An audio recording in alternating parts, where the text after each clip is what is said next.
철저하게 막아줄 것이라는, 방패가 되어줄 것이라는 기대가 있기 때문에 공수처를 이렇게 강행하려고 하는 것입니다. 대통령은 공수처장 임명을 통해서 공수처를 장악하려고 합니다. 공수처법에는 국회 내에 7명으로 구성되는 추천위원회를 통해서 공수처장을 추천하도록 되어 있습니다.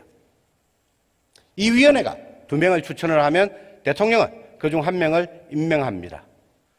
7명의 추천위원 중 여당 추천위원이 2명, 법무부 장관, 법원행정처장 등 총 4명이 모두 대통령의 영향권 내에 있다고 볼 수 있습니다. 추천위원회에서 2명을 추천하더라도 1명은 여당이 추천한 사람일 수밖에 없고, 그렇다면 당연히 대통령은 그 사람을 고르지 않겠습니까? 공수처장 추천위원회 구성의 야당목 추천인 2명이라는 민주당의 주장도 말장난에 불과합니다. 지금 야당이 5개라고 하지만 사실상 야당은 자유한국당 하나밖에 없습니다. 야당목 추천인 2명이라고 하지만은 그중 1명은 당연히 소위 민주당의 위성정당 몫이 될 것입니다. 공수처장이 임명권자인 대통령이나 여권을 상대로 한 수사는 더욱더 소극적으로 임할 수밖에 없다는 사실은 삼척동자도 다 알고 있습니다. 공수처장 임명에 대한 대통령의 이 사건을 통제할 장치는 아무것도 없습니다. 대통령이 절대적으로 신뢰하는 사람을 공수처장으로 임명할 수밖에 없는, 임명할 수 있는 그런 구조가 되어 있습니다. 대통령이 집권 세력의 입맛에 맞는 공수처장 임명을 끝까지 관철할 경우에는 자신들을 향한 수사도 원천적으로 차단할 수 있습니다. 권은희 의원께서 내놓은 공수처 법안에는 공수처장 후보에 대해서 국회에서 임명 동의를 받도록 하고 있지만은 최종안에는 삭제되었습니다. 이 정부 들어서 임명한 대법원장, 대법관, 헌법재판소장, 헌법재판관들을 보십시오. 모두 대통령과 이념적 성향이 일치하는 민주화를 위한 변호사 모임, 우리법연구회, 국제인권법연구회 출신의 판사, 변호사들로 이루어졌습니다.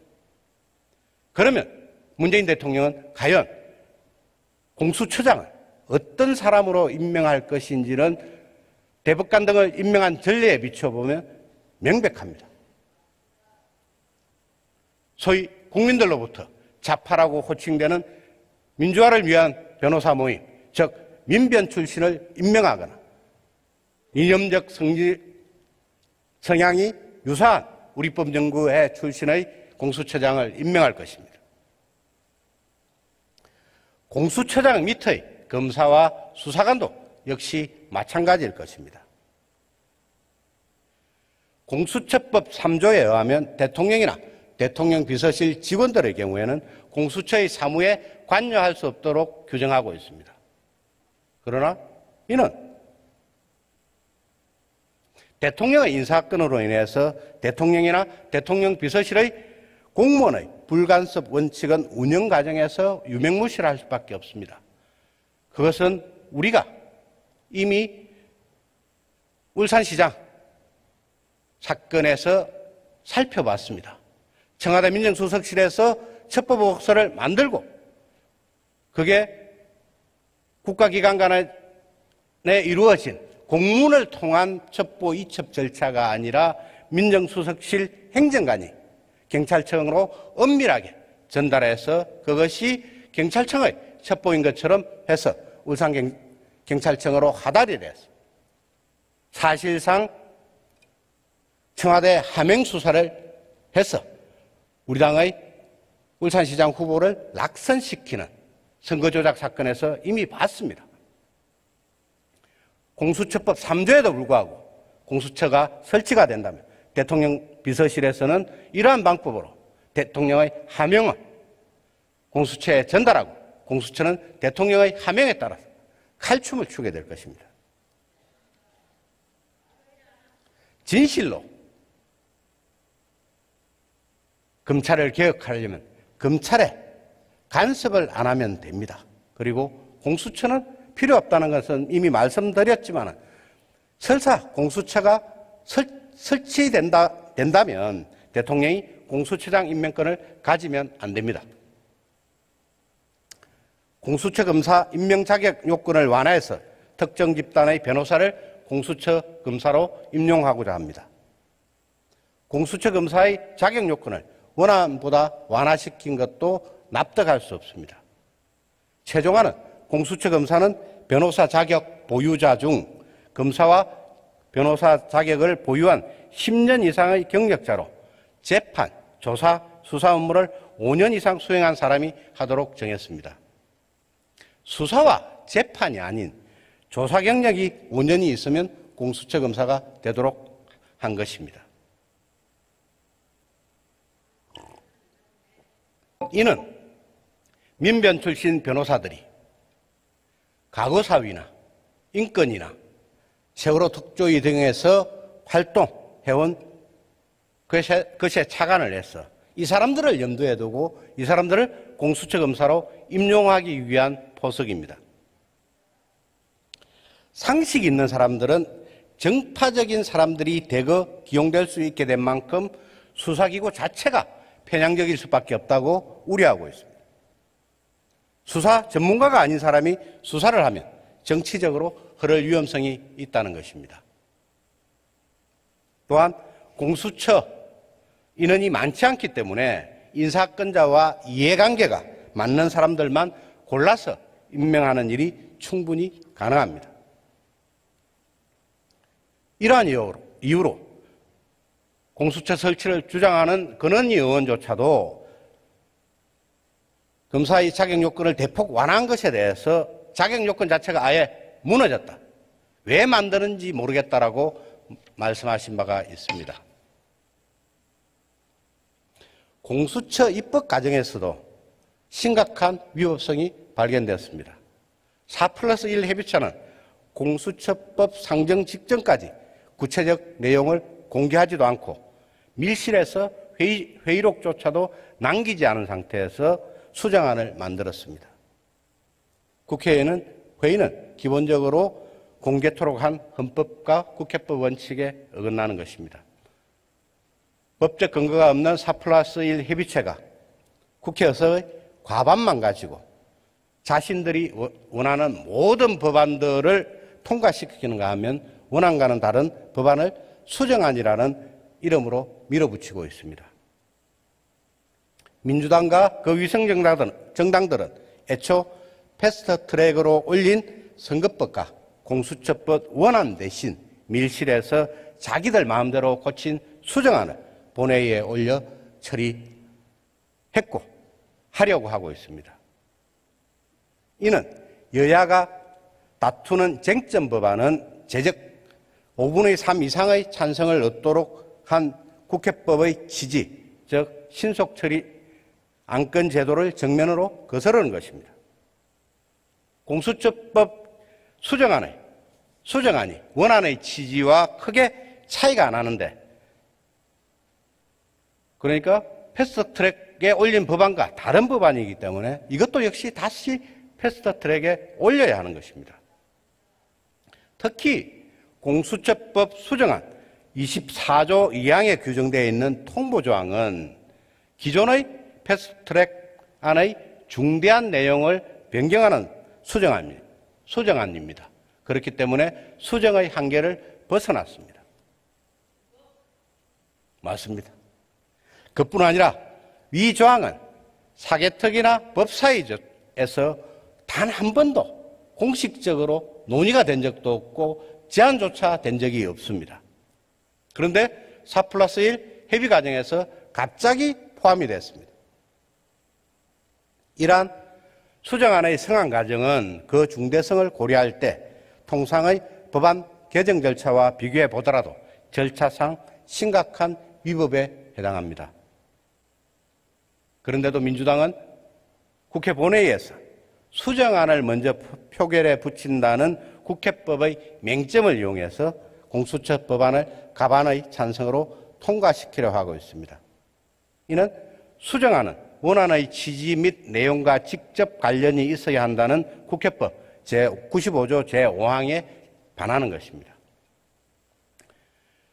95조 5항 단서에 의하면 의장이 각 교섭단체 대표 의원과 합의를 한 경우에는 그러지 않아도 되나 공수처법은 교섭단체인 한국당과 바른미래당과 합의하는 과정도 거치지 않았습니다.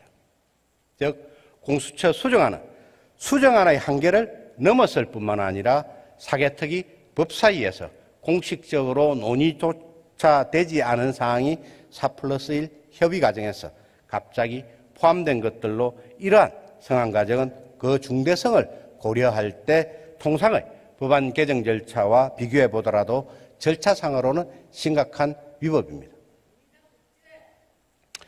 모든 것에 우선하는 초헌법적 수사기구, 이런 걸 만들려고 하는 조항인데 그 조항이 왜 누구에 의해서 언제 들어갔는지도 아무도 모르는 코미디 같은 상황이 국회에서 벌어지고 있는 것입니다.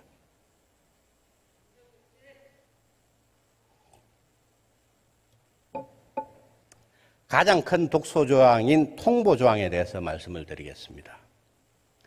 4+1 협의체가 합의한 공수처법 최종안은 심각한 문제점을 안고 있지만은 그 중에서도 가장 큰 문제는 원안에도 없는 독소조항이 추가됐다는 것입니다.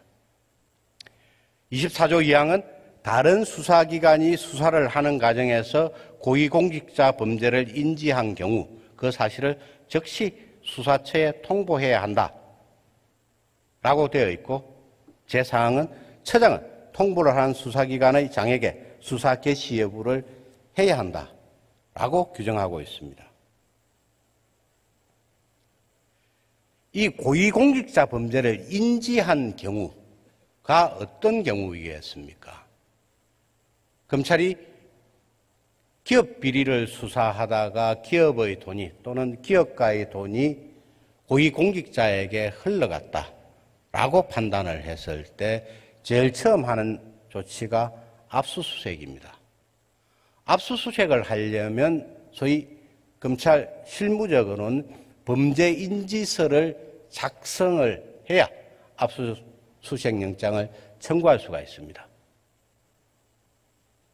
이 범죄인지서를 작성한 시점, 일반적으로는 입건이라고 이야기를 하는데 그 시점에 공수처에 우리가 A라는 고위공직자를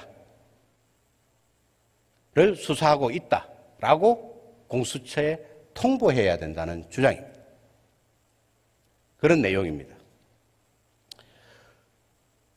민주당에서는 수사 중복 시에 교통정리 차원에서 이렇게 하고 있다라고 주장합니다. 그렇지만 이것은 공수처가 고위공직자 수사의 모든 정보를 독점하고 통제할 수 있도록 하는 것으로서 이런 계약이 없습니다. 물론 공수처가 경찰이 수사 중인 권력형 비리 사건의 이첩을 요구할 수 있는 것도 문제입니다.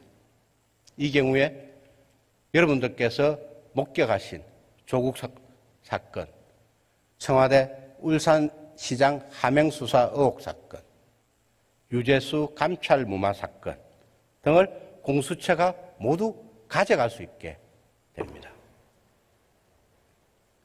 검찰이 진행 중인 현 정권의 수사도 공수처가 요구를 하면 즉각 사건을 넘겨야 해서 청와대의 뜻에 따라 수사를 좌지우지하게 된 것입니다. 지난 8월 이후 국민 여러분께서도 목격하신 것처럼 검찰이 조국 사건을 수사를 하고 있을 때 청와대 여당 고위 관계자, 국무총리까지 심지어 대통령까지 나서서 어떻게 했습니까? 검찰이 과도한 수사를 하고 있다고 비난을 했습니다. 지금 소위 유재수 감찰 무마 사건에 대해서도 검찰의 영장 청구에 대해서 청와대가 논평을 하고 영장 기각에 대해서도 논평을 하고 있습니다. 과연 공수처가 청와대 고위관계자의 수사를 가져갔을 경우에 이 정권이라면 지금까지 목격한 사례에 비추어 봐서 과연 가만히 있겠습니까? 아마도 검찰에 했던 것보다 더 험한 말로 공수처를 협박할 것입니다. 아니, 협박할 필요조차도 없을 것입니다. 대통령 자신이 직접 임명한 공수처장이 그 사건을 캐비넷에 처박아 놓고 수사를 하지 않으면 될 것입니다. 그리고 내년 총선이 끝난 시점에 캐비넷 속의 묵은 기록들을 꺼내서 먼지를 털어내고 난 이후에 아무런 의혹도 없다고 발표하면 그것으로서 끝날 것입니다. 이러한 이유 때문에 경희대 허영 교수님은 헌법적 근거가 없는 공수처를 검찰 위에 두겠다는 발상 자체가 위헌적이다 라고 지적하셨습니다. 박주민 의원은 지난 25일 기자회견에서 다른 수사기관이 사건을 암장할 우려를 막기 위한 것이라고 이야기했습니다. 그렇지만 법조계에서는 유재수 전 부산시 경제부시장 감찰 무마 의혹 사건에서도 나타났듯이 암장 우려는 청와대의 영향력 아래에 있는 공수처에 더 있는 것 아니냐라는 반박이 나오고 있습니다. 검찰과 경찰이 수사 단서를 인지한 때로부터 공수처 보고를 의무화한 이 조항은 공수처에 제왕적 권한을 부여한 것입니다. 공수처가 사실상 고위공직자 범죄 수사의 정권을 갖게 되는 것입니다. 이 경우 청와대 하명수사 의혹 사건이라든지 유재수 감찰 무마 의혹 사건 같은 수사도 검찰이 인지를 하자마자 곧바로 공수처에 알려야 하고 공수처가 직접 수사하겠다고 나서면 검찰은 기록을 넘겨줄 수밖에 없습니다. 그 외에도 그 과정에서 수사의 밀행성, 수사라는 것은 외부에 알려지는 즉시 실패를 하게 됩니다. 압수수색을 곧 할 것이라는 사실을 공수처로 통보하는 순간 그 사건은 전 국민이 알게 되는 사건이 될 것입니다. 대통령이 임명한 공수처장, 대통령이 임명한 공수처 검사가 그 사건을 청와대에 보고하지 않겠습니까? 그것도 소위 유재수 감찰 의혹 사건이나 울산시장 사건에서 보듯이 카카오톡이나 그와 유사한 텔레그램이나 이러한 SNS 기능을 통해서 청와대에 은밀하게 보고한다면 그 사건은 실패한 사건이 될 수밖에 없습니다. 공수처가 이러한 절차를 통해서 권력 실세의 사건을 모조리 가져가서 뭉개버리면 그만입니다. 그만큼 악용할 가능성이 큽니다. 여당은 수사기관 간의 중복 수사를 방지하려는 조치라고 해명하지만 그 의도는 조금 전에 말씀드린 바와 같습니다. 이러한 이유로 우리 당의 사개특위 소속 의원들이 지난 25일 국회에서 성명서를 발표하고 대통령과 청와대의 뜻에 따라 선택적으로 수사를 할 수 있도록 하는 최악의 독소조항이라고 비판한 것입니다. 마찬가지로 대검찰청 역시 중대한 독소조항이 포함되어 있다고 공식 입장을 내면서 반발했습니다. 그것은 이대로 제도가 시행되면 살아있는 권력에 대한 수사는 무력화된다고 검찰 스스로도 판단하고 있기 때문입니다. 공수처는 처장, 차장을 포함한 25명의 수사관과 25명의 검사와 40명의 수사관으로 구성되어서 고위공직자를 수사하는 단일한 반부패 기구 중 하나입니다. 그러니까 검찰, 경찰, 공수처 등 수사기관의 하나일 뿐입니다. 그런데 이 조항은 검찰이나 경찰의 고위공직자 수사의 컨트롤 타워, 그리고 상급기관, 그러니까 검찰이나 경찰보다도 상급기관의 지위에 공수처를 올려놓는 조항인 것입니다. 그렇기 때문에 검경 수사 착수 단계에서부터 공수처가 그 내용을 통보받는 것은 정부 조직체계의 원리에도 맞지 않습니다. 공수처가 검찰, 경찰의 수사 착수 내용을 통보받아야 할 이유도 없고, 공수처는 검찰과 경찰과 함께 헌법과 법률의 테두리 안에서 고위공직자 수사라는 그 역할을 수행하면 될 뿐입니다. 민주당의 박주민 의원은 통보 조항만 보지 말고 회신 조항도 봐라. 공수처가 통보를 받고 며칠 내로 수사할 것인지 아닌지를 회신하게 되어 있다. 이는 미리 교통정리를 하자는 취지라고 설명을 하고 있습니다. 그러면서 이전에 국가정보원이 대공수사 사건에 관해서 검찰, 경찰 등과 함께 교통정리한 것을 예로 들고 있습니다. 그 조항 자체가 부당한 것이었기 때문에 그 당시 공안검찰에서는 그런 소위 조정에 응한 적도 없을 뿐만 아니라 경찰도 그 조항이 불합리한 조항이라고 계속적으로 주장하여 왔습니다. 공수처의 우선 수사는 각 수사기관에 중복되어 있는 수사 사건들이 있음을 전제로 해서 관할을 우선하겠다는 것인데, 현재 법안은 내용도 모르고 수사 착수도 안 한 공수처가 수사기관들로부터 상급청의 입장에서 보고를 받은 후에 중복 관할을 장서를 해서 사건을 빼앗아 올 수 있도록 근거를 부여한 것입니다. 그 통보를 받는 즉시에 검찰로부터 고위공직자 수사를 하고 있다라는 통보를 받은 공수처는 자기들이 먼저 사건을 인지한 것처럼 가장을 한다면 얼마든지 사건을 빼앗아 올 수 있습니다.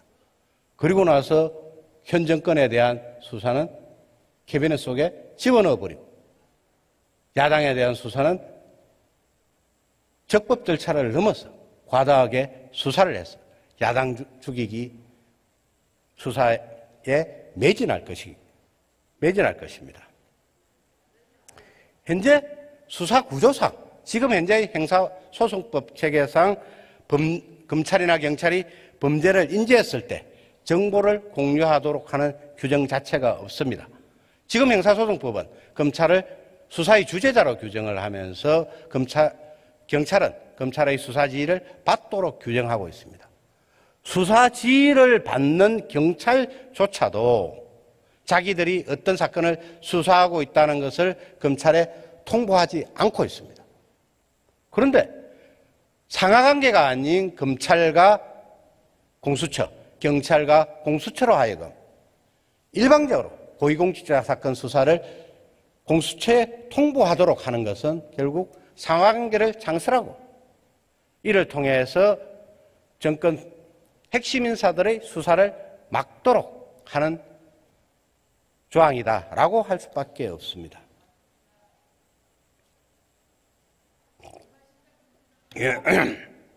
그래서 지금의 검찰과 경찰이 고위공직자 범죄를 인지한 경우에는 서로 통보하고 있다는 민주당의 주장은 허위입니다.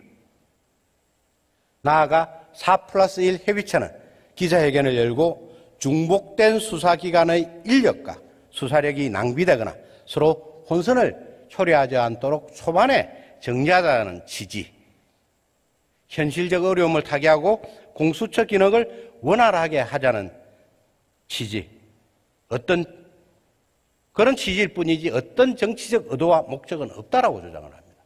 그런데 조금 전에 말씀드린 것처럼 대부분의 법조인들과 국민들은 이 조항의 취지가 무엇인지 알고 있고 그래서 비판을 하고 있는 것입니다. 이 언급 중에서 현실적 어려움을 타개하고 공수처 기능을 원활하게 하기 위한 것이라는 언급은 정말 코미디나 다름없습니다. 공수처는 고위공직자 범죄를 수사하기 위해서 설치하는 것인데 소위 고위공직자 수사는 기업 비리 등 일반 사건을 수사를 하면서 그게 고위공직자들의 뇌물사건 수수 사실이 확인이 됩니다. 그렇기 때문에 이제 위로 자꾸 차고 올라가서 그게 5급 공무원의 비리가 상급 공무원, 2급 국장의 비리가 되는 것이고 장관의 비리가 되는 것인데 이런 일반 기업 비리 사건의 수사권이 없는 공수처가 과연 고위공직자 수사를 자신들이 처음부터 할 수 있냐? 절대 불가능한 거죠. 그렇기 때문에 이렇게 검찰이 확보한 증거자료를 가지고 가서 소위 이야기하는 가지고 갈 수밖에 없는 체제가 되기 때문에 이걸 4+1 협의체에서는 기자회견을 열고 현실적 어려움을 타개하기 위한 이라는 미사여구를 사용합니다. 그러니까 공수처 혼자서는 본래의 기능을 수행할 수 없다는 것을 스스로 인정하고 있는 것입니다. 또한 검찰과 경찰과는 달리 전국적인 조직망을 갖고 있지 않는 공수처가 전국에서 발생하는 공직자 범죄 혐의를 파악하는 것에는 한계가 있습니다. 조금 전에 말씀드린 것처럼. 그래서 검찰이 범죄를 인지한 뒤에 수사를 진행해서 기소하는 단계까지 됐는데 공수처가 이첩을 요구하게 되면 수사상 혼란을 야기할 수 있다고 주장하고 있습니다. 그런데 이는 수사의 신속성, 효율성을 저해하면서 사건 관계자의 인권을 과도하게 침해하고 국가 전체적인 수사 역량을 저해할 우려가 높습니다.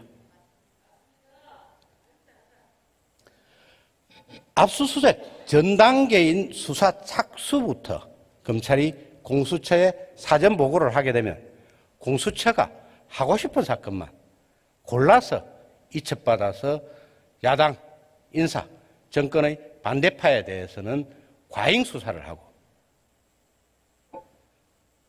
자신들, 소위 이야기한 우리 편에 대한 수사는 이게 검찰에 맡겨놓을 수가 없으니까 그걸 가로채가지고 문개기, 부실 수사를 할 수가 있습니다.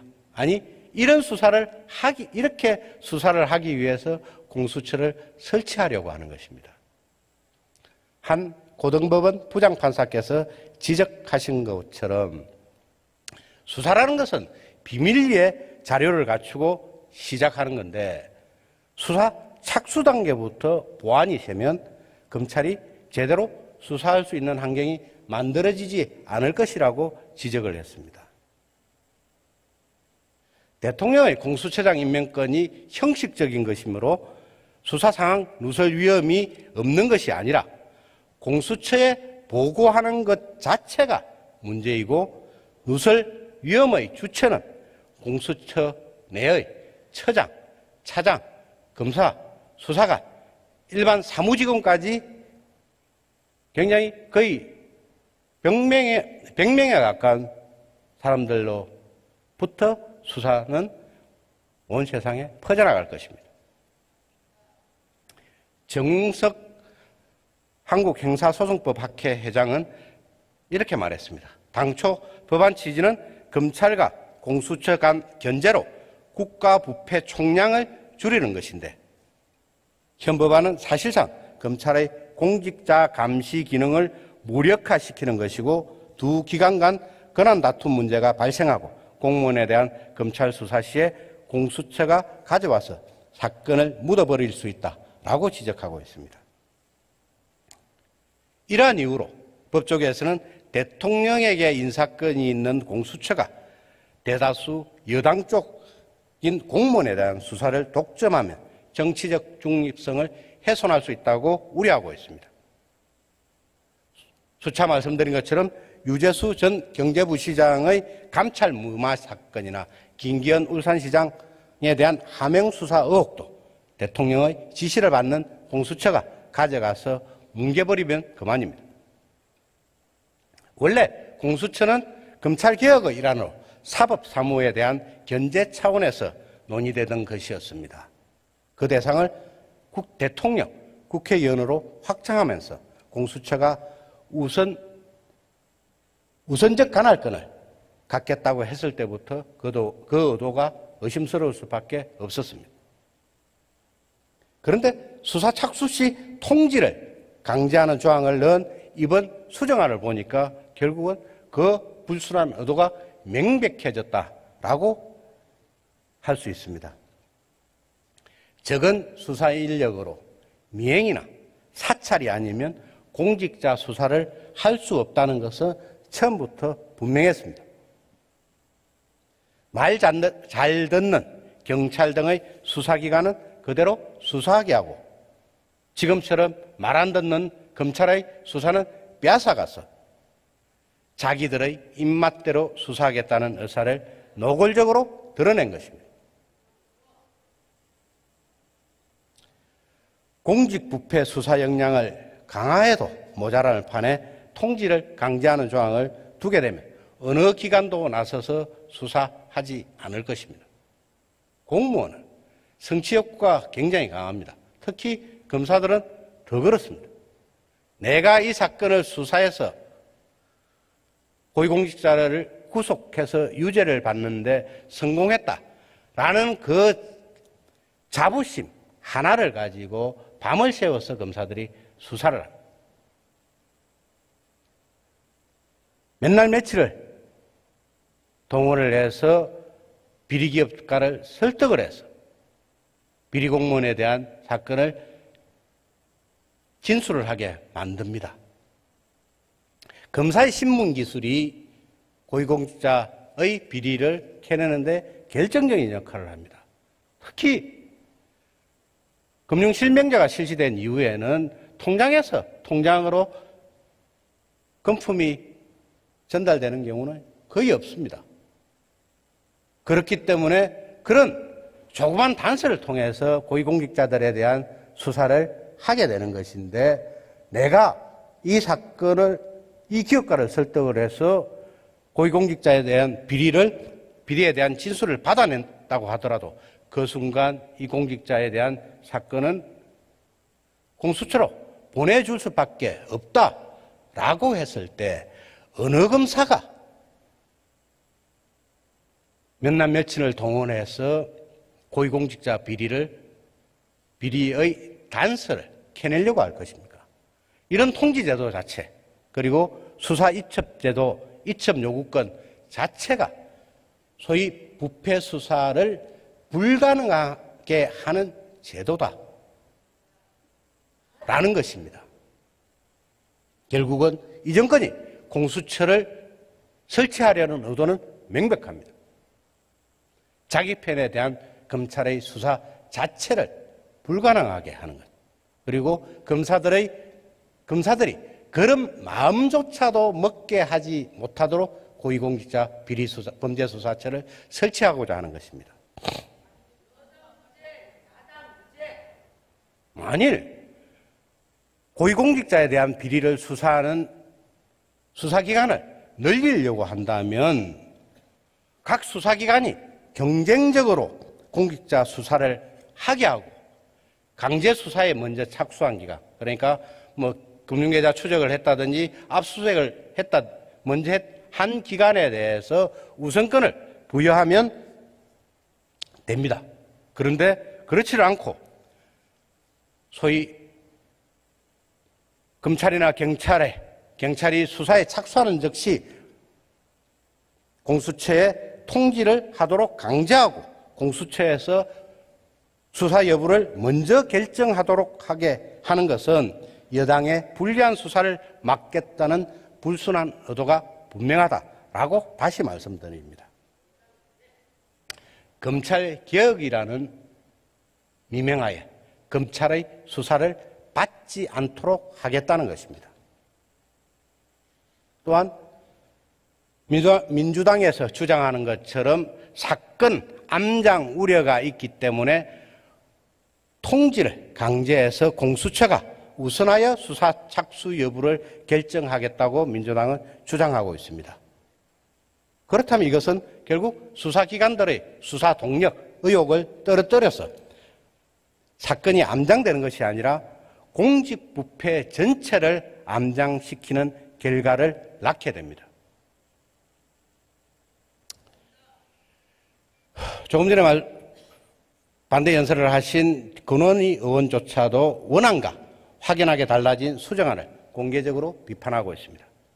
권 의원께서는 수사가 개시되고 진행되는데 도중에 공수처가 사건을 가져가면 수사력을 담보할 수 없다고 지적하고 있고, 이는 사건을 넘긴 수사기관은 의혹을 잃고 책임감이 옅어지는 반면에 중간에 사건을 넘겨받은 공수처는 사건에 대한 이해도가 낮아서 수사를 제대로 진행하기 힘들다는 취지입니다.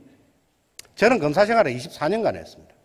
검사들이 가장 싫어한 사건이 다른 검사가 수사하다가 넘겨준 사건입니다. 소위 재배당 사건이라고 하는데, 그 재배당 사건은 기록이 두꺼우면 읽는 것조차도 싫습니다. 왜 그러냐면 내가 처음 수사한 사건의 경우에는 초기부터 수사 내용을 일목요연하게 머릿속에 다 들어있습니다. 그런데 내가 처음에 수사하지 않고 남들이 손을 댄 사건이라고 그러는데, 손을 댄 사건이 넘어오면 저는 수사 후순위로 밀리는 거죠. 그렇기 때문에 소위 고위공직자 사건의 고위공직자 비리에 대한 단서를 확보할 수 없는 공수처가 검찰로부터 이런 사건들을 이첩받는다고 해도 그걸 최초로 수사하는 검사만큼 의혹을 가질 수가 없고, 사건을 넘겨줘야 되는 검사 역시 의혹을 가지고 수사할 수 없다는 취지입니다. 따라서 각 기관이 수사를 하게 되면 사건 관련자들이 그 정보를 다른 기관에도 주게 되므로 암장의 우려도 없고, 그런 의혹이 제기가 될 때 그때 공수처가 수사를 하면 그만입니다. 통보조항의 문제점을 지적하는 법조인들도 굉장히 많습니다. 국민대 이호선 교수님께서는 수사의 밀행성은 어느 기관에 통지하는 순간 사라진다. 그 기관이 정치적 중립성 보장도 되지 않는 공수처라면 아예 수사를 하지 말라는 소리와도 같다라고 지적하셨습니다. 그리고 이완규 변호사는 정치적 편향성을 가질 수 있는 공수처가 여권 인사 수사를 미리 알려줘서 대비하게 할 수도 있다라고 말씀하셨습니다. 김종민 변호사도 이 통보장 공수처를 검찰과 같은 사정기관의 지휘기관으로 규정한 것으로 형사법 체계 전반을 무력화할 위헌적 조항이다라고 지적을 했습니다.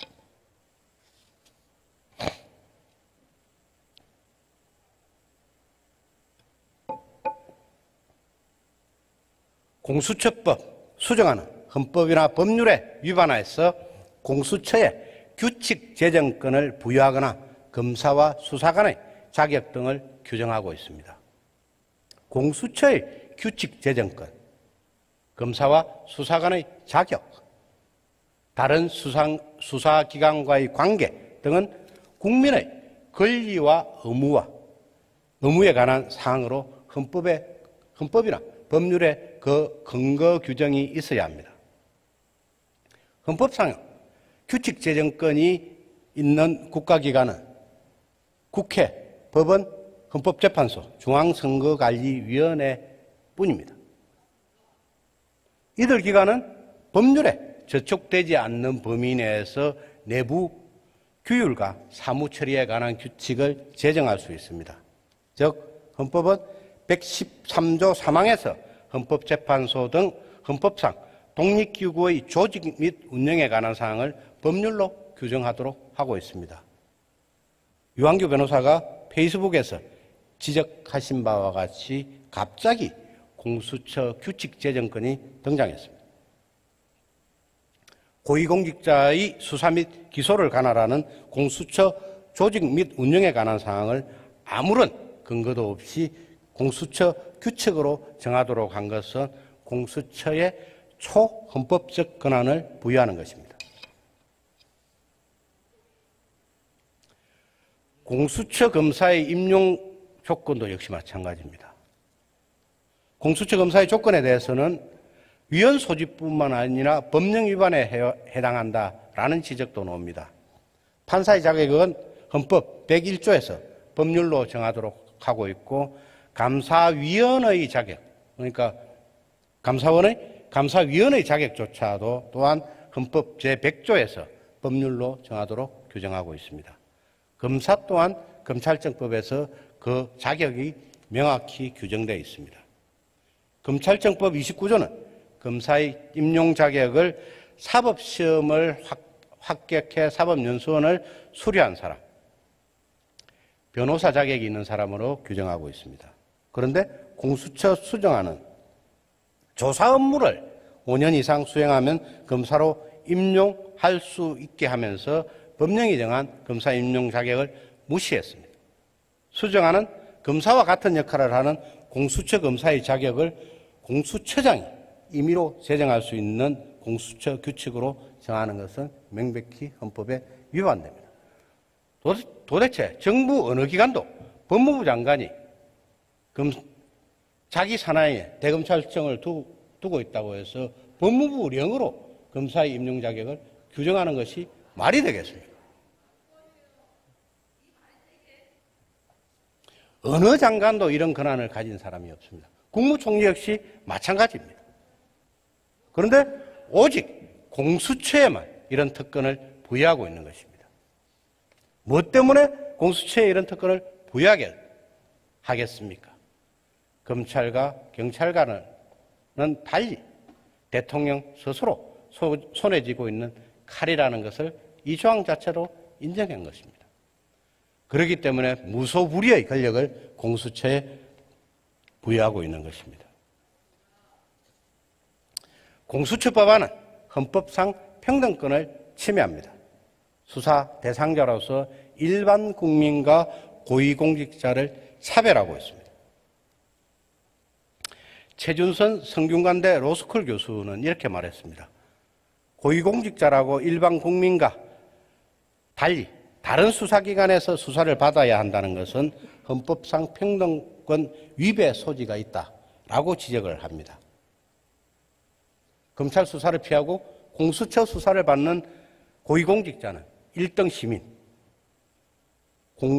공수처 방탄막 밖에 있는 사람들은 2등 시민으로 구분짓는 것은 자유 대한민국의 헌법의 기본 정신에 반하는 것입니다. 우리 헌법은 특권층을 허용하지 않고 있습니다. 특정 신분을 가진 사람을 별도의 수사 절차에서 재판한다는 것은 미국 인종차별 정책을 정당화한 논리와 똑같습니다. 미국에서는 separate but equal이라고 합니다. 분리하는 한 똑같을 수 없고 분리 자체가 차별입니다. 같은 형사소송법, 같은 형법을 적용받는다고 해서 equal이라고 하는 것이 아닙니다. 특정한 신분자를 다른 기관에서 별도로 수사 재판하겠다고 하는 것 자체가 separate고 이게 곧 차별입니다. 공수처의 취지 자체가 바로 separate but equal 이고 인종이 아니라 계급으로 차별되는 특권층을 만들었습니다. 내 편이 되는 고위공직자에 대해서는 공수처에서 수사를 하게 해서 그 사람에 대해서는 그 비리를 덮어두고 나와 반대편에 있는 사람들도 역시 공수처에서 수사를 하게 해서 엄정하게 수사하는 것 자체가 바로 평등권 위배입니다. 전 국민을 상대로 수사를 할 수 있는 권한을 가진 검찰, 경찰이 수사를 하면 그것뿐입니다. 대통령의 의지 자체가 검찰과 경찰이라는 수사기관의 중립성을 보장하겠다는 의지 자체만 확고하다면 공수처라는 별도의 수사기관이 왜 필요하겠습니까? 그 의지가 없기에 검찰이 이전과는 달리 입안의 혀처럼 굴지 않기 때문에 내가 그렇게 강하게 비판을 해도 검찰이 내 말을 듣지 않기 때문에 내 말을 잘 듣는 나만의 칼, 나만의 수사기관을 갖겠다라고 하는 것이 지금 대통령과 민주당의 속셈입니다. 공수처는 중요한 사건을 수사를 하는 단일한 부패기구, 즉 한 개의 수사기관에 불과합니다. 즉 공수처는 검찰, 경찰에 대해서 고위공직자 사건을 수사하는 수사의 컨트롤 타워나 상급기관이 아닙니다. 공수처가 검경의 수사 착수 내용을 통보받아야 할 이유가 없습니다. 공수처, 검찰, 경찰은 헌법과 법률의 테두리 안에서 각자의 역할을 수행하면 되는 것입니다. 현재 검찰 조직의 구성이나 지위는 법원과 달리 헌법으로 규정돼 있지는 않습니다. 그러나 검찰총장의 임명에 대해서 국무회의에서 심의하도록 헌법에 규정되어 있고 검사의 영장 청구권에 관해서는 헌법에서 두 군데나 적시하고 있습니다. 그렇기 때문에 검찰은 헌법상의 기관이라고 지칭됩니다. 그럼에도 공수처 법안의 제24조 2항에서 고위공직자 범죄를 입건하는 즉시에 공수처에 보고하도록 규정하는 것은 헌법에 전혀 근거 규정이 없는 공수처가 헌법에 규정되어 있는 검찰로부터 보고를 받겠다는 것에 다름 아닙니다. 이는 검찰에 대해서 공수처가 상위 기관으로서 지휘권을 행사하겠다는 것입니다. 검찰의 경찰에 대한 수사 지휘권도 부당하다고 하면서 폐지하자는 것이 민주당의 주장입니다. 그런데 새롭게 창설되는 공수처는 검찰의 지휘기관으로 두자고 하는 것 역시 이율배반적이라고 하지 않을 수 없습니다. 그래서 헌법학의 최고 권위자인 허영 교수께서는 헌법기관인 검찰총장의 지휘를 받는 검찰 조직이 무력화되는 것이라고 지적했습니다. 또한 공수처법안 24조 4항은 수사 개시 여부를 공수처장이 공수처 규칙으로 정한 기한과 방법으로 회신하도록 한 규정은 헌법과 법률의 근거 없는 규칙에 의해서 수사기관의 정당한 수사권을 침탈하는 결과를 가져올 것입니다. 공수처가 모든 수사기관으로부터 고위공직자 범죄 사실을 통보받고 관련 사건의 이첩 결정권을 갖게 되면 사실상 공수처가 고위공직자 수사를 총괄하는 기관이 됩니다. 그리고 검찰이나 경찰을 지휘하는 결과를 도출하게 됩니다. 그렇기 때문에 헌법에 따라 국무회의를 거쳐서 임명되는 검찰총장의 수사 지휘권을 침해하는 측면이 있기 때문에 이것도 역시 위헌 소지가 있다는 것입니다. 공수처가 수사기관으로부터 언제든지 고위공직자 범죄 사건을 이첩받아 올 수 있는 것은 헌법의 정부기관 조직 구성 원리인 균형과 견제라는 정신에도 맞지를 않습니다. 공수처와 함께 추진되는 검경 수사권 조정안에서도 검찰과 경찰의 수사가 중복될 경우에는 경찰이 압수수색 등 강제 수사에 먼저 착수했다면 우선권을 가져가도록 했습니다. 그것도 불합리한 게 경찰이 검찰에 압수수색 영장을 신청했다는 그 자체만으로도 경찰에 우선권을 주도록 지금 규정하고 있습니다. 그렇지만은 공수처에는 이런 규정조차도 적용되지 않습니다. 어떤 공수처가 아무런 수사에 착수하지 않다고 하더라도 공수처는 얼마든지 가져와라고 하면 공수처에 가져다 주도록 되어 있습니다. 헌법은 국민의 기본권을 보호하기 위해서 정부 조직 간 권한을 분산하고 서로 견제하도록 하고 있는데 공수처는 여기서 홀로 자유로워서 헌법을 전혀 고려하지 않고 법안을 만든 것이 아니냐라는 비판이 나오는 게 이런 이유 때문입니다. 공수처에 대해서 계속해서 위헌 논란이 나오는 것은 근본적으로 민주적으로 선출된 권력이나 헌법에 의해서 공수처 통제가 불가능하다는 데 있습니다. 허영 교수께서는 검찰의 힘을 뺀다고 그보다 더 통제받지 않는 공수처를 만드는 것이 어떻게 검찰개혁이냐라고 비판하신 이유도 마찬가지 이유 때문입니다. 결국 공수처는 살아있는 권력 수사는 전혀 하지 못하고 정치적으로 반대하는 세력을 죽일 때나 수사를 할 것이다 라는 비판이 현실화될 것입니다. 정부 여당이 특정 성향을 지닌 재야 인물들, 민변 등이죠. 공수처 검사들을 임용한 뒤에 정치적 수사에 활용하기 위한 포석이라고 지적하는 점도 새겨들어야 할 것입니다. 공수처는 누차 말씀드린 것처럼 헌법상 근거도 없습니다. 형사법 박사인 이완규 변호사는 공수처의 헌법적 근거에 대해서 다음과 같이 의문을 제기한 적이 있습니다.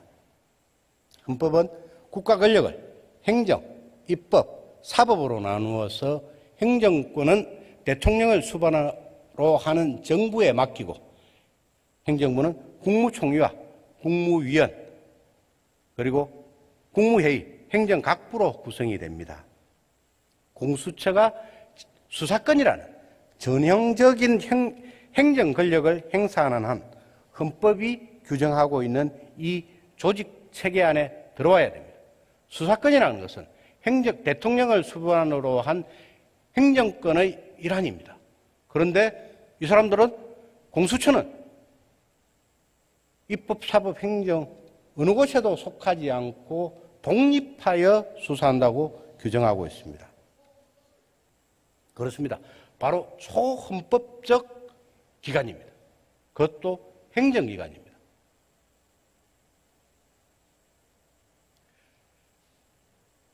국가인권위원회가 있지 않느냐라고 이야기를 합니다. 그렇기 때문에 국가인권위원회라는 것은 권력을 행사하는 기관이 아닙니다. 근거적 효력만 있는 행위만 하는데 그치는 것입니다. 그런데 이는 공수처는 우리 일반 국민 그리고 고위공무원을 상대로 해서 수사 권력이라는 막강한 권력을 휘두르는 기관입니다. 국가인권위원회와 수사권을 행사하는 공수처를 같은 차원에서 논의하는 것 자체가 억지입니다. 지금 진행되는 공수처 법안은 공수처의 소속을 규정하고 있지 않으므로 공수처는 헌법상 권한이 없습니다. 행정권은 행정각부에 속해야 된다는 그 헌법의 규정을 정면으로 위반하는 것입니다.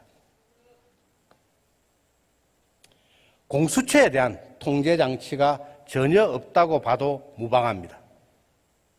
SBS 임찬종 기자의 말을 소개를 하겠습니다. 통제가 불가능한 권능을 가진 감시자에게 악을 감시하는 일을 맡길 경우에 누구도 감시자를 감시할 수 없기 때문에 감시자의 폭주를 막을 수 없다는 것이 왓치맨의 메시지입니다. 공수처는 검찰, 경찰, 법원과 같은 감시자들이 이미 존재하지만은 감시자들, 특히 검찰의 독단과 비리를 감시할 수 있는 방법이 부족하기 때문에 감시자를 감시하는 공수처가 필요하다. 말이 굉장히 복잡하죠. 그런 것이 공수처 찬성론자들의 주장입니다. 결국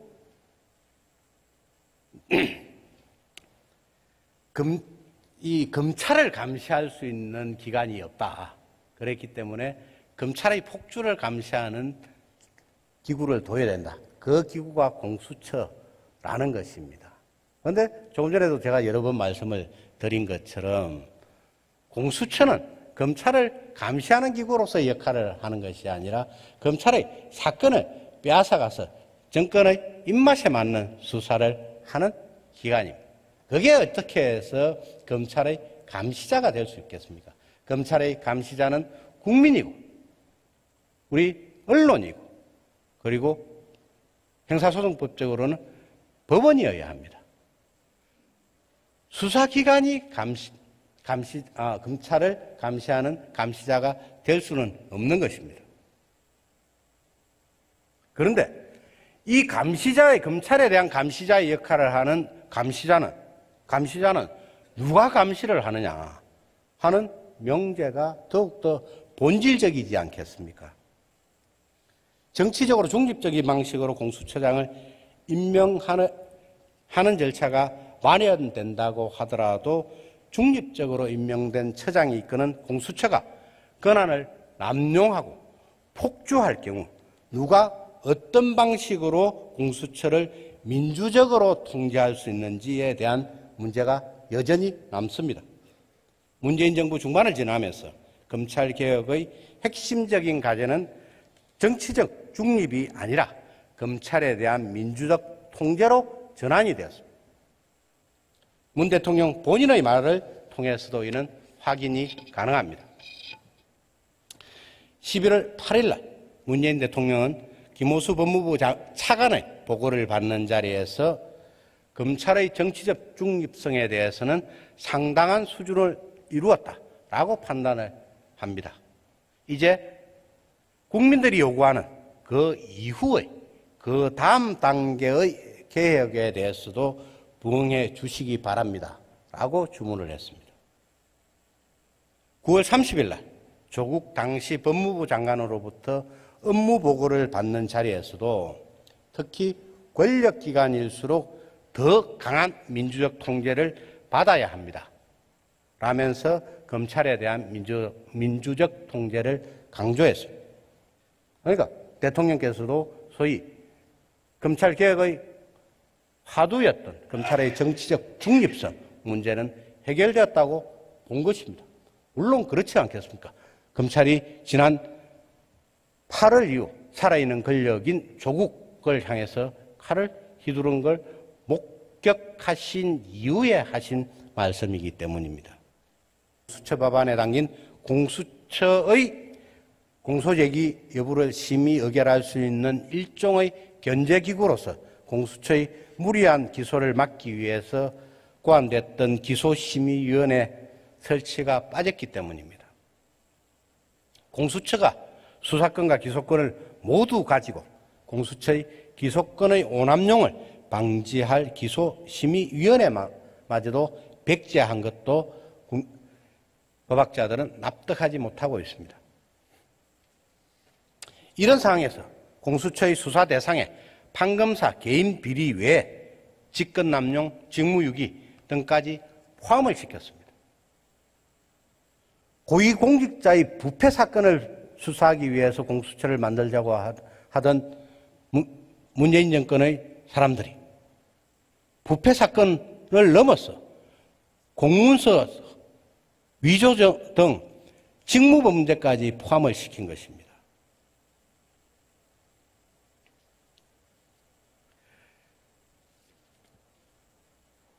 이 공수처의 주요 수사 대상인 판사와 검사들이 앞으로 권력 핵심부를 상대로 한 수사 재판에서 정권의 눈치를 볼 수밖에 없습니다.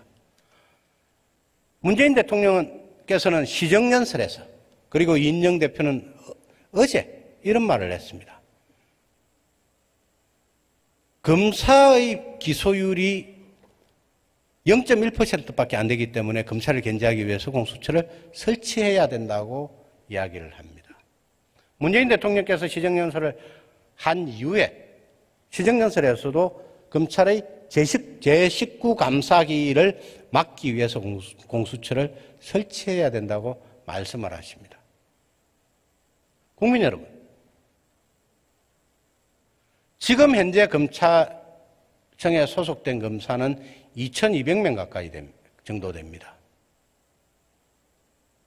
그런데 최근 5년간 몇 명의 검사들이 고발을 당했는지 알고 계십니까? 11,000명의 검사들이 고발을 당했습니다.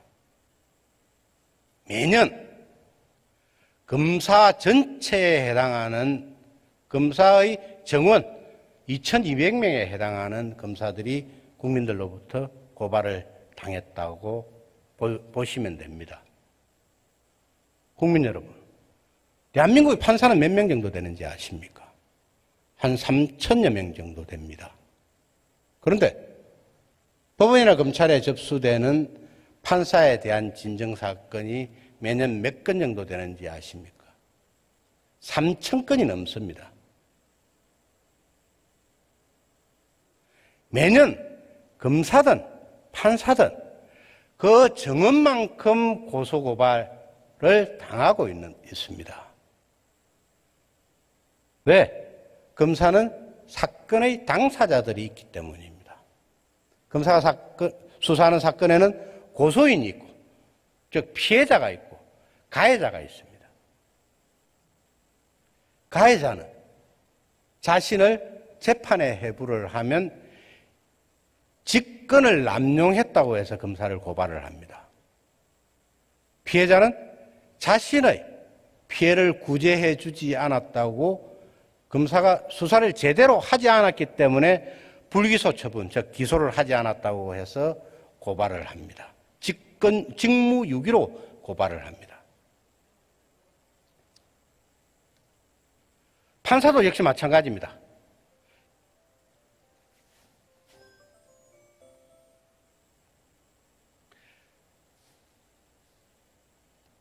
재판을 빨리 진행해 주지 않는다고 직무유기로 고소를 하고 진정을 넣습니다. 그리고 자신에 대한 사건을 패소시켰다고 해서 직권남용으로 진정을 넣습니다.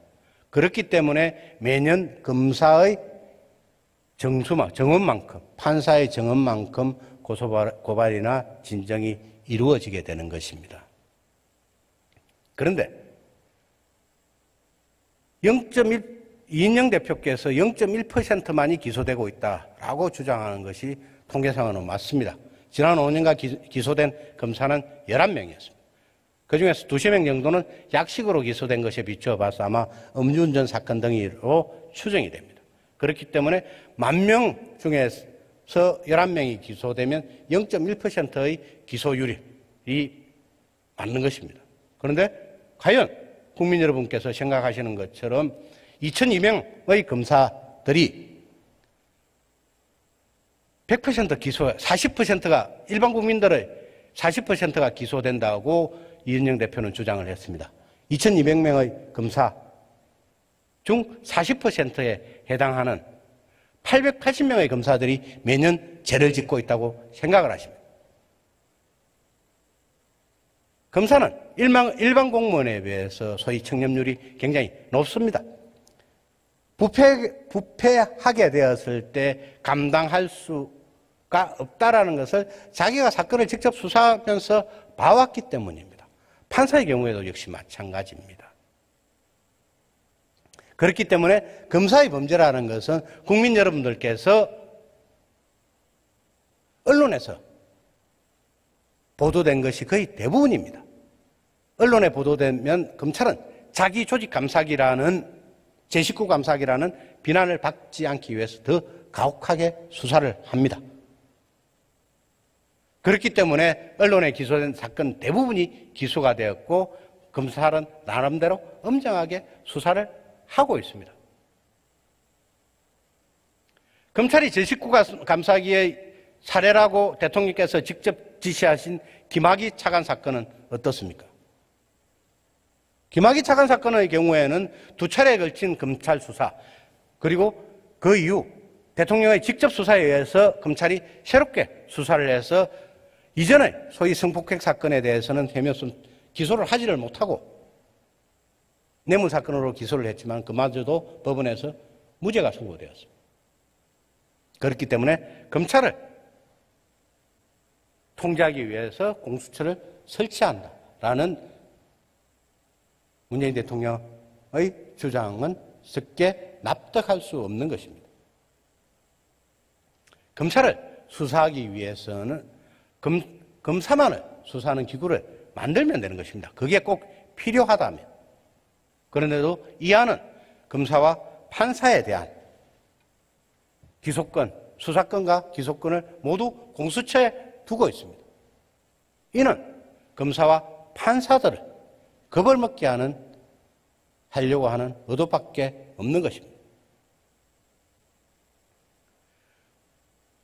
권은희 의원께서는 정치적 거래로 수사의 본령을 침해했다며 경찰이 정당한 권한을 행사하지 않으면 검찰의 부족함은 공수처가 견제하는데 공수처 수사에는 아무도 관여할 수 없다.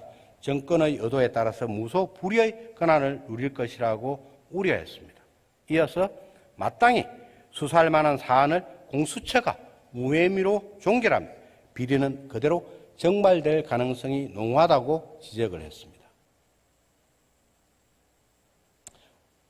오히려 권은희 의원이 지적한 바와 같이 공직자 수사를 무력화시키고 정권 위협을 제도적으로 방어하겠다는 법안이라는 말이 나오고 있고 당장 정권 입맛에 맞는 법조인은 공수처장 자리에 앉히고 죽은 권력과 야권의 부정부패만 발본색원하게 할 것이라는 우려가 나오고 있습니다.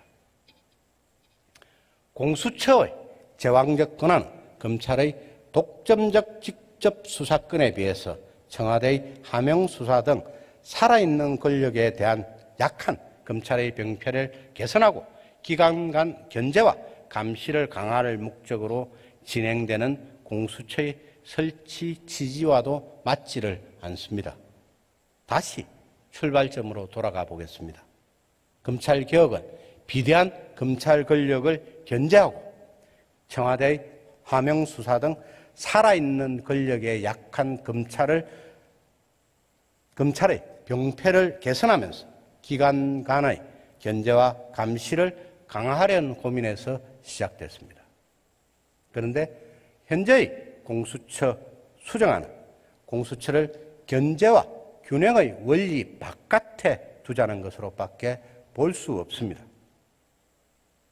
또다시 몇 년 뒤에 지금 검찰개혁을 외친 것처럼 공수처 개혁을 고민할 것이 뻔한데 이런 상황에서 국회 처리를 강행한다면 그 배경에 무엇이 있는지 묻지 않을 수 없습니다. 대체 무엇을 위해서 이렇게 무리한 법안을 밀어붙이는 것입니까? 아무리 공수처가 필요하다고 해도 이런 법안으로는 또 하나의 무서운 권력기관을 만들어 놓자는 것밖에 안 됩니다. 공수처가 이 같은 무소불위의 권한을 갖게 된다면 조국 전 법무부 장관 일가의 의혹과 청와대의 울산시장 하명 수사 사건, 유재수 전 부산시 경제부시장의 감찰 무마 사건 등 권력 비리 규명은 어렵게 됩니다. 검찰 수사가 시작된 권력 비리를 공수처가 덮어버리면 되기 때문입니다. 법조계에서도 깊은 우려를 표시하고 있습니다. 공수처는 검찰권 남용을 막기는커녕 오히려 정권이 마음껏 주무를 정치적 기구라는 것입니다. 또 공수처가 신설되면 기존 사법소추 시스템 전체가 바뀌게 됩니다. 이에 대한 국민의 공감이나 전문가 집단의 토론이나 검토도 없이 정치인들이 정치적 목적에 따라서 하는 졸속 입법이 되고 말 것입니다.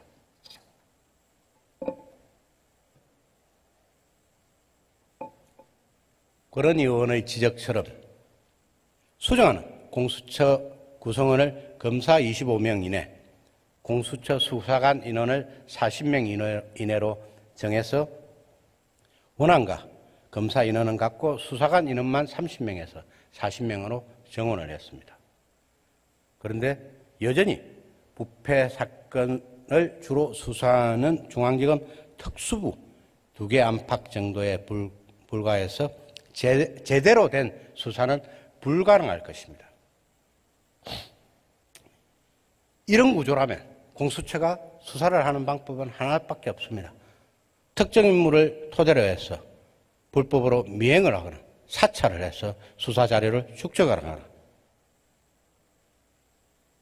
그리고 부실하게 수사를 해서 사건의 실체관계가 제대로 밝혀지지도 않은 채 실체적 진실이 은폐된 채 기소만 남발되는 문제가 일어날 수 있습니다. 그리고 공수처가 조금 전에 말씀드린 것처럼 특정한 인물에 대한 선택적 표적 수사, 그 도구로만 이용될 수 있다는 우려도 제기되고 있습니다. 권 의원의 비판처럼 조직 규모 자체가 부패 범죄에 대해서 총괄적으로 대응하는 수사 조직이라기보다는 입맛에 맞게 재단하고 선택해서 대응하는 조직 규모밖에 되지 못해서 규모가 작은 조직 전체는 정권에 따라서 한 가지 방향, 대통령이 바라보는 방향으로만 진행될 것입니다.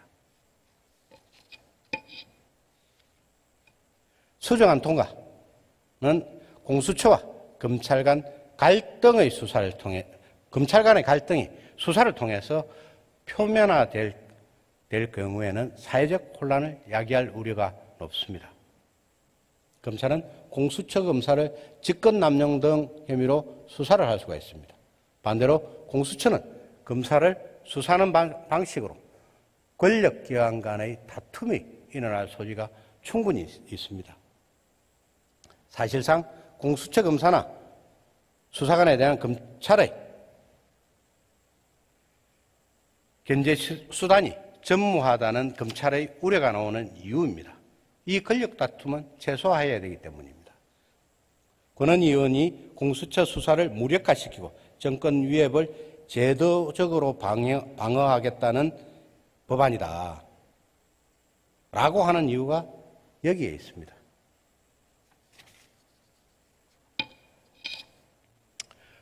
공수처 수사관의 자격 요건을 완화한 것도 문제입니다. 수정안이 공수처 검사의 자격 요건을 변호사 경력 10년에서 5년으로 완화하면서 수사관의 자격 요건에서 아예 경력 5년이라는 것도 빼버린 것도 심각한 개혁입니다. 세월호 조사위, 과거사위, 의문사조사위 등의 운영기간이 5년에 미치지 못해서 그곳에서 조사 업무를 해본 이들의 경력도 5년에 미치지 못하는 점을 고려했다는 합리적인 추론이 있습니다. 전문성보다 정권의 성향에 맞는 사람을 고르기 쉽게 문턱을 낮추려는 의도라는 비판을 면하기 어렵습니다. 쉽게 이야기하면 좌파 시민단체 회원들을 공수처 수사관으로 채용하기 위해서 이런 조항을 만들었다는 지적입니다.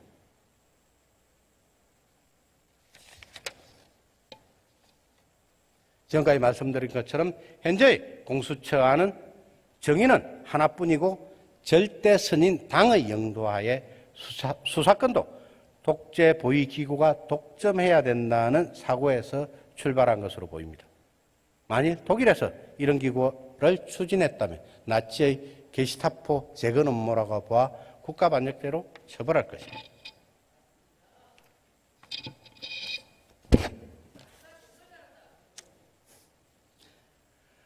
이어서 교수님들의 평가를 한번 보겠습니다.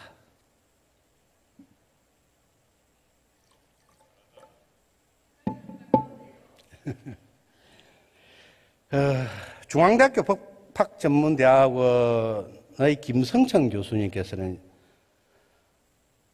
형사사법체계와 고위공직자범죄수사처라는 논문에서 이렇게 말씀을 하셨습니다.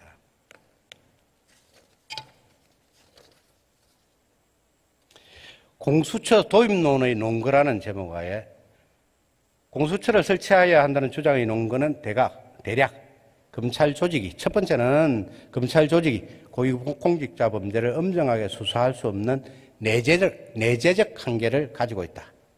두 번째는 특별검사 제도도 고위공직자 범죄를 수사하는데 제 기능을 발휘하지 못하고 있다. 세 번째는 고위공직자의 일부인 검사의 비리를 검사가 수사하도록 맡길 수는 없다라는 세 가지라고 합니다. 조금 전에 거의 제가 말씀드린 거하고 비슷하다고 봅니다. 그렇지만 그 논문에서는 이렇게 지적을 하고 있습니다. 현 검찰총장이 말을 잘 듣지 않는다고 청와대 쪽에서 지속적으로 불만을 표시하고 있지만 국민들이 보기에는 본인들의 실수로 윗사람의 눈치를 보지 않을 사람이라는 점을 모르고 검찰총장으로 임명해 놓고는 남의 탓만 하고 있는 것으로 보인다. 검찰을 믿을 수 없어서 공수처를 만든다고 하면서 공수처장 역시 검찰총장과 마찬가지로 대통령이 임명하도록 한다면 이를 두고 도저히 독립적인 수사기관을 신설하는 일이라고 할 수 없다. 그보다는 검찰이 입안의 혀처럼 움직여주지 않으니 말을 잘 듣는 신생 수사기관을 하나 만들어보자는 의도가 아닌지 의심할 수밖에 없다라고 제가 이미 말씀드린 것과 같은 동일한 지적을 하고 있습니다. 수사권의 정치적 중립성을 보장하기 위한 제도적 장치가 마련되지 않는 한 수사기관의 정치적 독립성을 확보하기는 난망이다. 공수처는 정치인들의 뜻에 따라 구성될 것인데 어떻게 정치적 독립성을 가질 수 있다는 것인지 알 수 없다.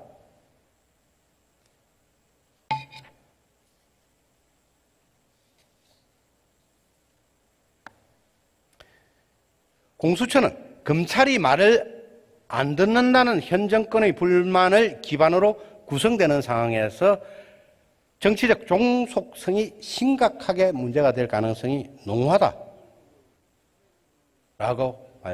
말씀을 하고 있습니다.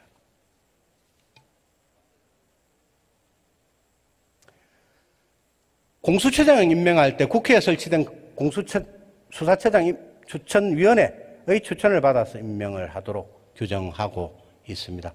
검찰총장 추천위원회 역시 법무부 내에 설치를 하고 있습니다. 그렇기 때문에 이 논문에서는 이 검찰총장 추천위원회나 공수처장 추천위원회가 법무부나 국회 내에 설치된 것, 이 차이점 외에는 다른 차이점은 아무런 차이점을 발견할 수 없다. 검찰의 정치적 독립성을 확보하기 위한 제도적 장치가 전혀 마련되지 않는다는 점에서 공수처 설치는 검찰이 현재 수사하고 있는 사건 중 고위공직자에 관한 부분을 분리하여 별도의 검찰 조직을 만들어 이를 담당하게 한다는 것에 불과하다. 그렇기 때문에 검찰의 정치적 중립성 문제를 해결할 수 없는 아니다라고 비판을 하고 있습니다.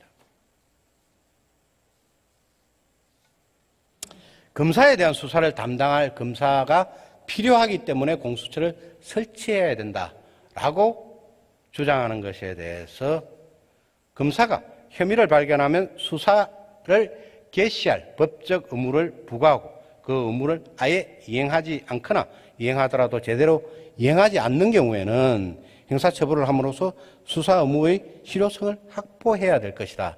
확보하면 충분하다. 공수처를 따로 설치할 필요가 없다라는 말씀을 하고 계십니다. 이는 이제 소위 기소 편의주의라고 해서 검사가 검사의 비리를 발견한다고 하더라도 이걸 기소할 건지 말 건지를 검사가 결정을 하도록 형사소송법에 규정이 되어 있습니다. 이 김성경 교수님은 이 제도를 바꿔서 검사에 대해서는 범죄 혐의를 수사를 하게 하고 기소를 하게 함으로써 기소 법정주의로 가게 함으로써 검사에 대한 수사, 비리검사에 대한 수사를 철저하게 하게 하면 되지 별도의 공수처를 설치할 필요는 없다라고 하는 말씀을 하고 계신 겁니다. 이 소위 공수처 설치법 제안서에도 나왔듯이 공수처는 싱가포르의 부평이 조사국, 홍콩의 이 염정공서 등을 토대로 해서 설치가 된다고 합니다. 조금 전에 말씀드린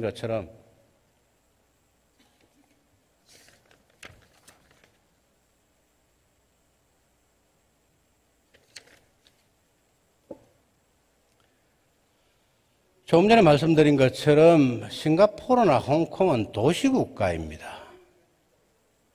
우리 서울시보다 적은 인구를 가진 도시국가에서 시행되는 이 소위 반부패 기구를 대한민국, 인구 5천만의 대한민국에 도입하고자 하는 것 자체가 난센스입니다. 기존의 국가제도, 경찰제도, 검찰제도를 통해서 얼마든지 부패 사건을 수사할 수 있는 역량을 갖추고 있음에도 불구하고 100명도 채 되지 않는 조직을 만들어서 국가의 부패 수사를 전담시키고자 하는 그 발상 자체가 얼마나 허망합니까? 시절에 야당한테 추천권 주든가. 그렇기 때문에 이런 점들을 김성천 교수는 지적하고 있는 것입니다.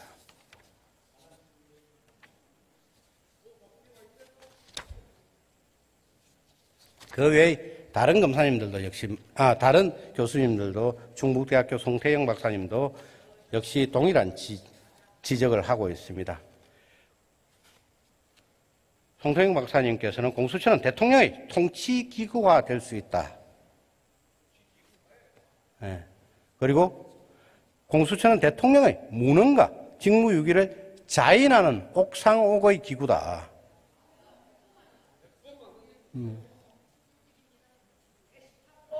아니 야당할 때 살아있는 권력 수사 못하게 말해야 수사 못한다고 검찰 개혁하려고 지금 잘하고 있는데 왜 하냐는 거예요. 그렇습니다. 지금 결국은 대통령께서 현재의 법과 제도를 이용을 해서 인사권과 지휘권을 충실히 행사한다면 검찰로 하여금 살아있는 권력에 대해서 충실하게 수사를 할 수 있도록 한다는 거죠. 그런데 대통령께서는 그리고 지금 정부 여당은 살아있는 권력을 정해서 수사를 하고 있는 우리 검찰에 대해서 비난만, 칼춤을 추고 있다는 등의 말씀을 통해서 비난만 하고 있습니다.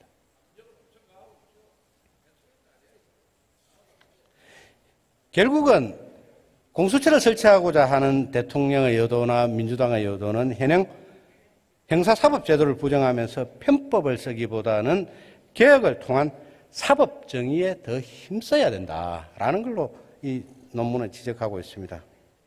그리고 수사권과 기소권을 모두 갖는 반부패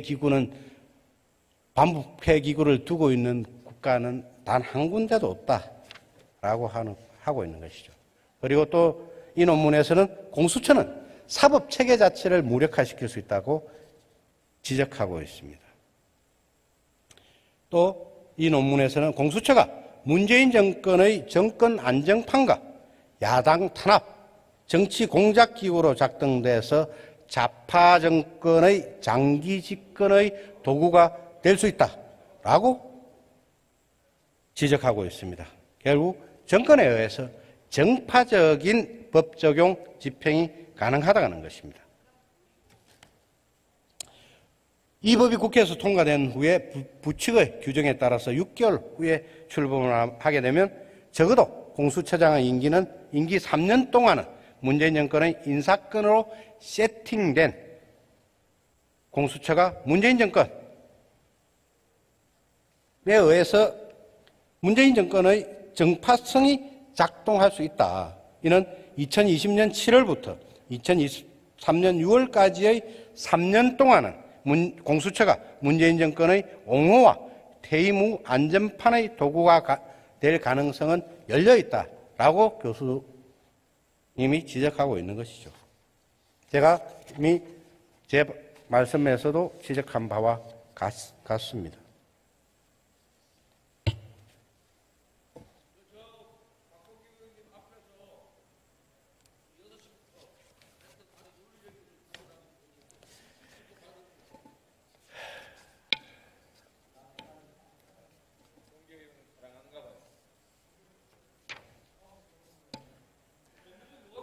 다시 한번 말씀을 드리겠습니다. 결국은 이 괴물인 공수처, 과연 이걸 어떻게 받아들여야 되느냐. 대통령과 민주당 정부에서는 그리고 여당에서는 검찰개혁의 도구로 공수처를 만들어야 된다라고 말씀을 하셨습니다. 그런데 초기에 말씀을 드린 것처럼 지금 우리 국민들은 지금까지 단 한 번도 보지 못한 검찰을 경험하고 있습니다. 정권 2년이 되지 않는 상황, 2년을 조금 넘긴 상황에서 정권의 심장부인 청와대, 그 핵심 인사들, 그리고 생생하게 살아있는 권력을 향해서 수사권을 행사하는 검찰을 우리가 보고 있는 것입니다. 제가 24년간은 검사를 했지만 부끄럽게도 이런 모습들은 처음 본다고 생각을 합니다. 누차 말씀을 드린 것처럼 민주당이 이전부터 공수처를 주장한 것을 선의로 해석을 한다면 이런 검찰을 원했기 때문입니다. 살아있는 권력을 향해서 칼을 휘두르는 검찰을 원했기 때문에 공수처를 설치하자고 주장했을 것이라고 선의로 해석을 합니다.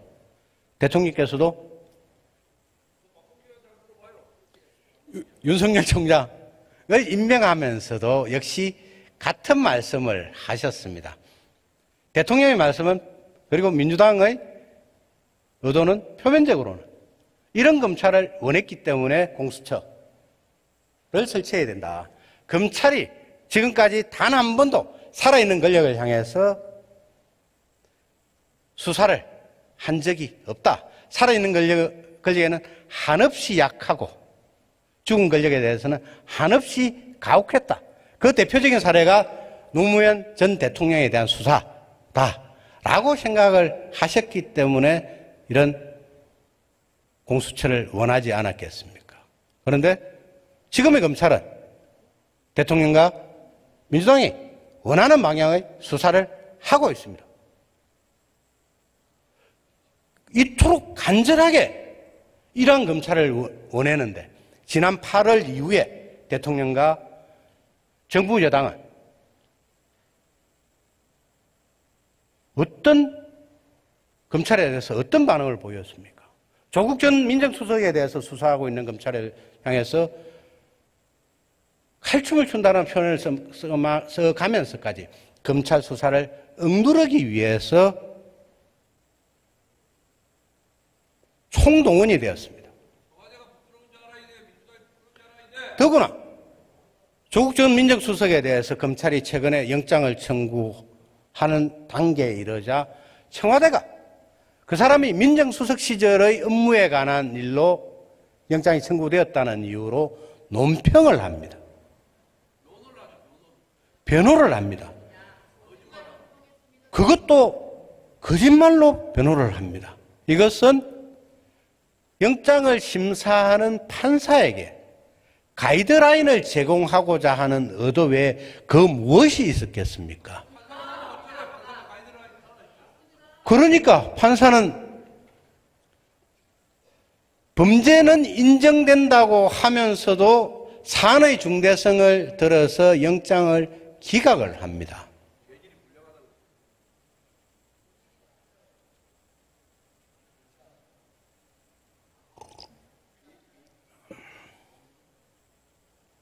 우병우 전 민정수석은 최순실 비리에 대해서 감찰하지 않았다는 이유로 비리가 있는지 없는지를 감찰했어야 되는데 있는지 없는지 감찰하지 않았다는 이유로 직무유기로 처벌을 받습니다. 그런데 소위 조국 전 민정수석의 경우에는 감찰 과정에서 휴대폰 포렌식 등을 통해서 주변의 진술을 통해서 그 비리를 확인하고도 감찰을 중단을 시키고 소위 파면을 해야 될 사람을 의원 면직을 시키도록 금융위원회에 압력을 행사하는 직권남용의 혐의가 있었습니다. 그럼에도 불구하고 법원은 사안의 중대성을 들어서 영장을 기각을 했는데 과연 그 두 사건만 놓고 본다면 있는지 없는지 확인하지 않았다는 것과 있는 비리를 덮었다는 것이 어떤 게 더 사안이 중대하다고 봐야 되겠습니까? 이 사건을 수사하고 있는 검찰을 향해서 청와대는 민정수석을 변호하기에 급급합니다.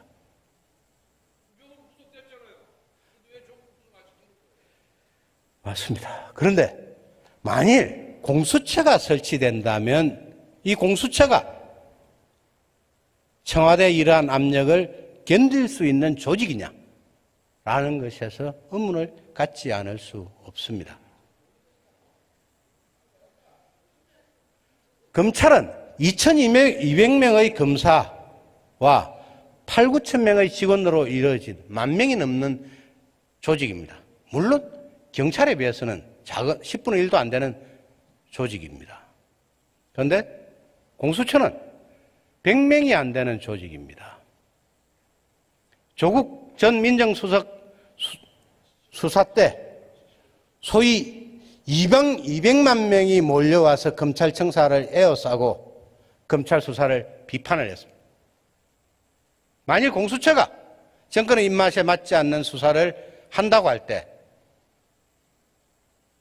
조국 사건을 수사한다고 했을 때 역시 마찬가지로 200만 명이 몰려와서 물론 그 200만 명이라는 것은 일방의 주장에 불과합니다.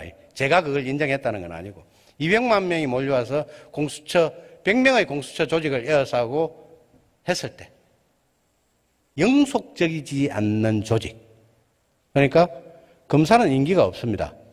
정년까지 계속할 수 있습니다. 검찰총장은 물론 임기가 있지만 그런데 공수처 검사와 공수처장은 임기가 3년입니다. 그러니까 한시적인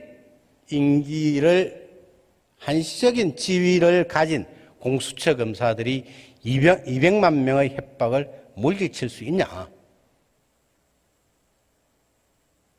결코 그렇지를 않을 것입니다. 물론 이런 가정 자체가 우리가 공수처에 과다한 기대를 하고 있다라는 걸 전제로 해서 하는 것입니다. 대통령이 임명한 공수처장, 대통령이 임명한 검사들로 구성된 소위 대통령 패밀리로 구성된 공수처 25명의 처장을 포함한 25명의 검사가 대통령을 향해서 대통령의 주변 인물을 향해서 칼을 들이댈 수 있다라는 것은 애초부터 기대, 난망이라는 것이죠. 그렇기 때문에 조금 전에 존경하는 권성동 의원님께서 지적하시는 것처럼 공수처는 대통령 주변의 비리를 비호하는 비호처가 될 것이며 대통령에 반대하는 세력들에 대해서는 과다한 칼을 소위 그 사람들에 대해서만 가행 수사를 하는 기관으로 전락할 것이다. 그렇기 때문에 독일의 게시타포와 같은 조직이 될 것이다라는 비난이 있는 것입니다.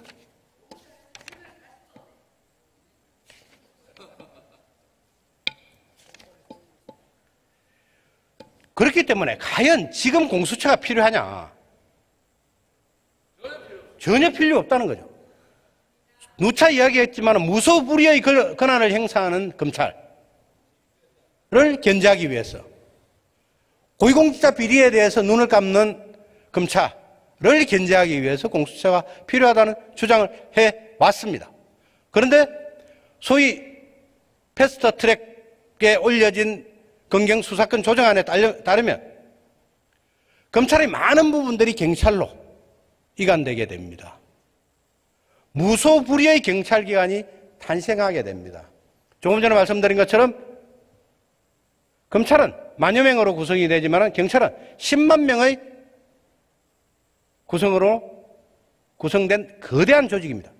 그 거대한 조직에 대해서 소위 수사지휘권이라는 견제장치 하나 없이 수사 권력을 경찰에 다 넘겨주게 되어 있습니다.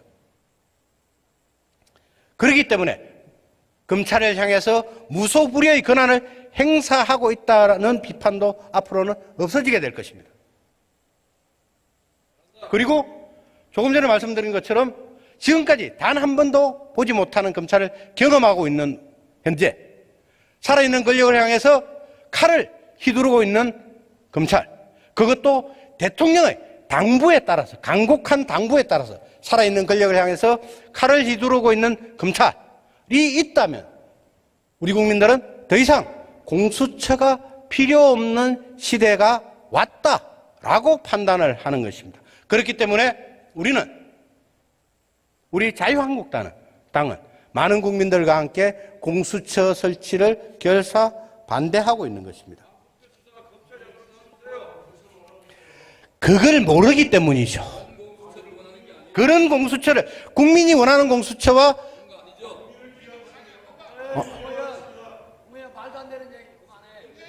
말도 안 되는 이야기라고 하기 때문에 대꾸하지 않겠습니다.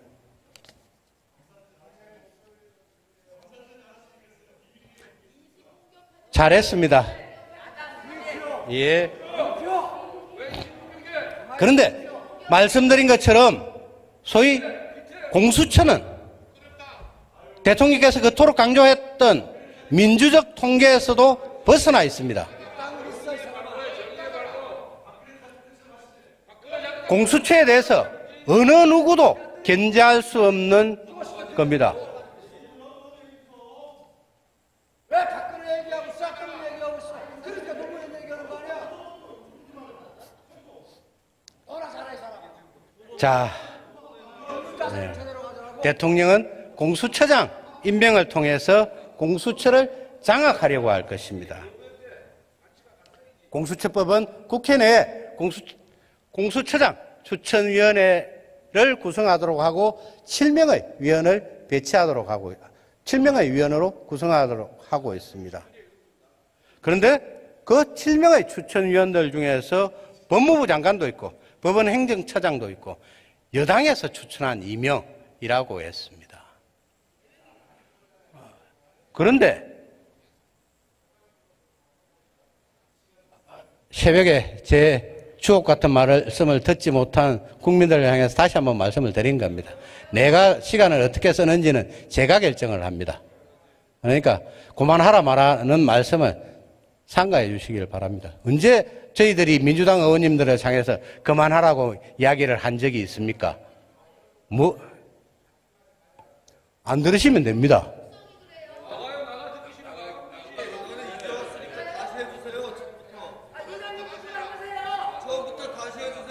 처음부터 다시 읽을까요? 두 시간 더. 예. 그런데 참 법이라는 게 묘합니다. 아니, 원내 제1당으로 하여금 2명을 추천하도록 한 것이 아니라 대통령이 소속되었거나 소속된 정당으로 하여금 2명을 추천하도록 하고 있습니다. 아니, 대통령이 소속되었거나 소속된 정당이 원내 3당이 되었던 4당이 되었던 다른 정당에 비해서 우월적인 지위를 인정하고 있는 것입니다. 이거 자체가 국민들의 뜻을 거스른 거 아니겠습니까? 만일 국민들의 뜻에 맞게 추천위원을 상대로 해서 추천위원을 추천하도록 한다면 원내 제1당, 원내 제1교섭단체에게 두 명을 추천하도록 하고 그 외의 교섭단체로 하여금 역시 두 명을 추천을 하도록 하는 것이 공정한 것입니다. 그런데도 단지 대통령 소속 정당이라는 이유로 소속되었던 정당이라는 이유로 원내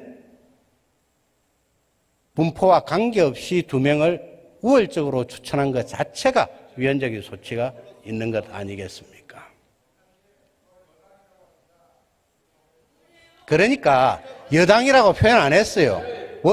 대통령이 소속되었던 정당이라고 했죠. 그래서 어쩌라는 말입니까? 그걸 공정하게 그토록 대통령께서 주장하시는 공정이라고 공정정의라고 한다면 원내 제1교섭단체로 하여금 다수를 추천하게 하는 것이 맞다는 걸 말씀드리는 겁니다.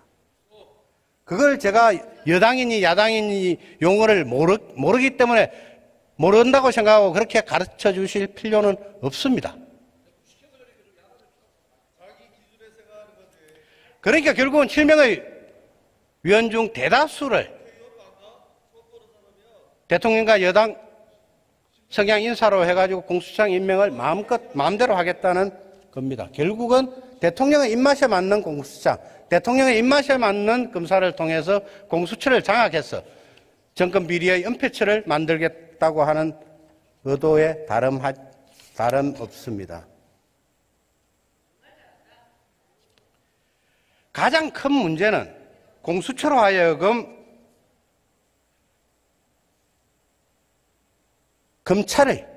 경찰이 수사하고 있는 사건을 빼앗아갈 수 있는 조항을 둔 것. 그리고 검찰이나 경찰이 고위공직자 수사에 착수하게 되면 이를 즉시 공수처에 통보하도록 한 조항입니다.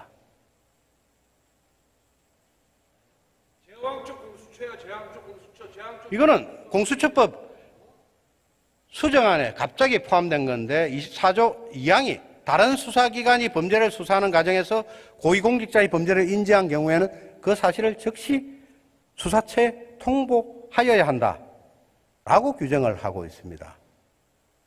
범죄를 인지한 경우라는 게 어떤 경우겠습니까? 검찰이 고위공직자에 대한 혐의를 발견을 하고 압수수색을 하려고 한다면 검찰 내부 문서인 범죄인지서를 작성을 해야 법원에서 압수수색 영장을 발부를 합니다. 이걸 범죄를 인지하는 단계라고 합니다.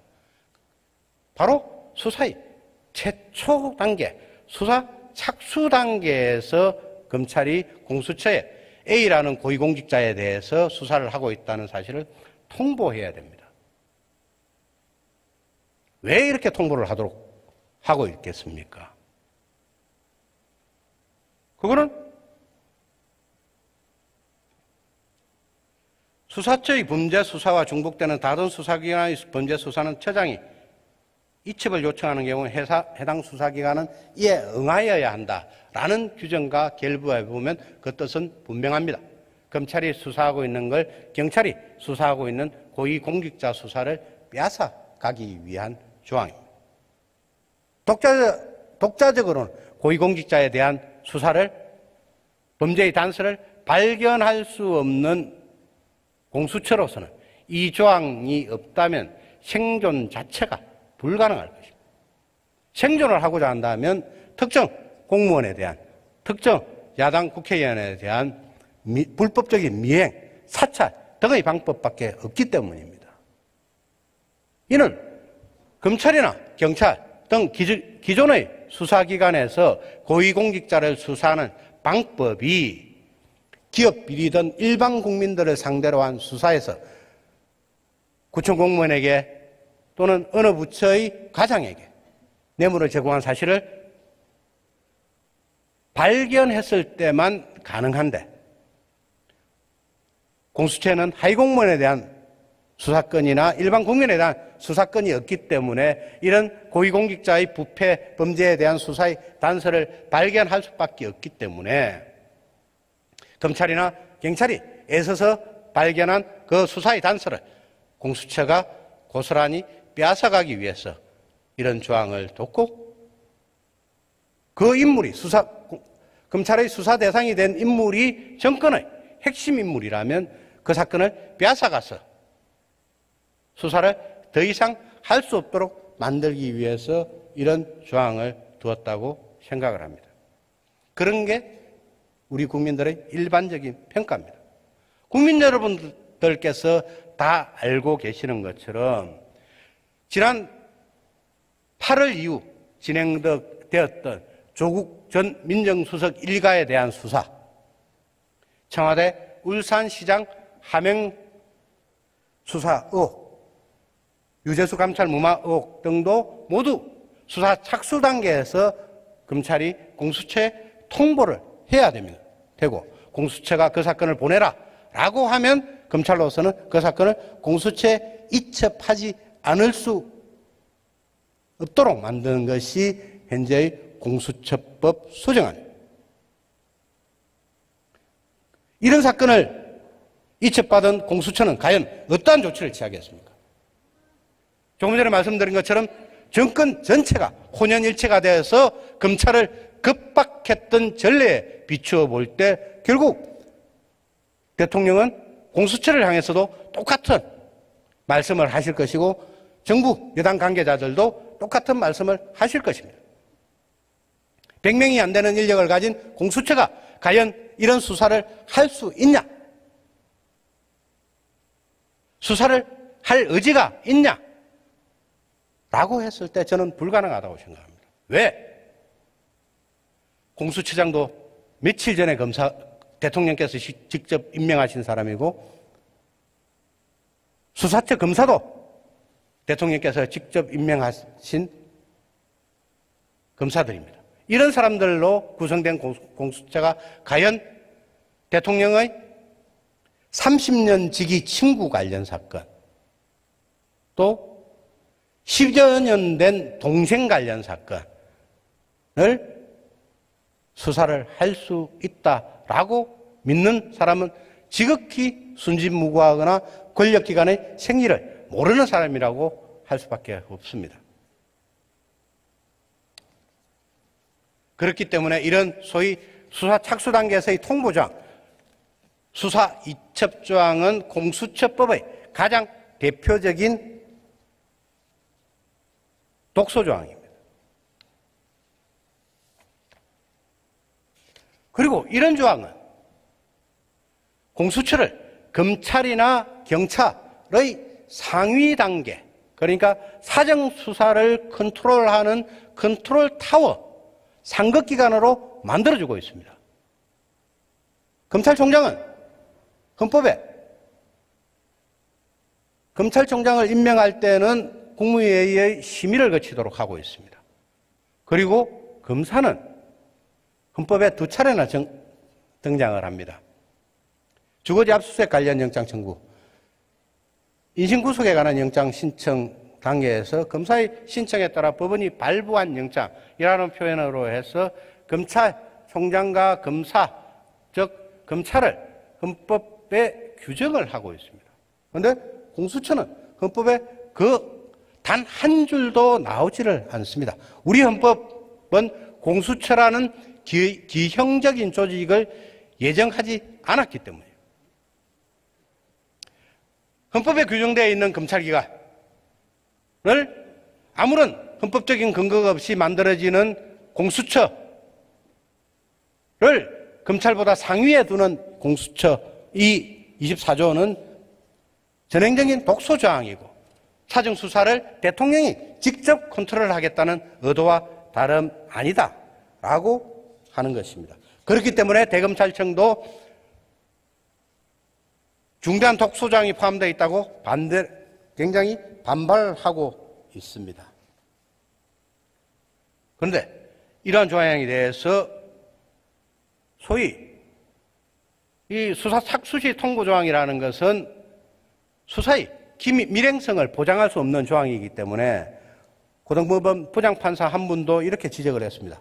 수사는 비밀리에 자료를 갖추고 시작하는 건데 내사 단계에서 보면 보안이 세면 검찰에서 제대로 수사할 수 없는 환경이 만들어지는 법이다라고 지적을 했습니다. 결국은 이런 보고 통보 절차를 통해서 검찰의 수사를 무력화하기 위해서 이런 통보 절차를 수정안에 갑자기 넣었다는 거죠.